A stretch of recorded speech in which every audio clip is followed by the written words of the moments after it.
Welcome to our tutorial on how to mark a chat as unread on Facebook on PC with the new update.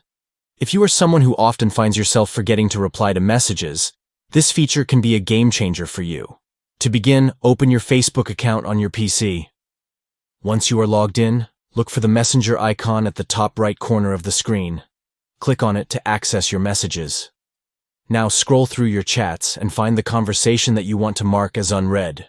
Once you have located it, hover over the chat and you will see 3 dots appear on the right side of the chat box.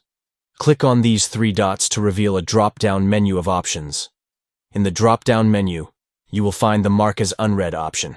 Click on it and voila! Your chat will now be marked as unread, making it easier for you to remember to reply to it later.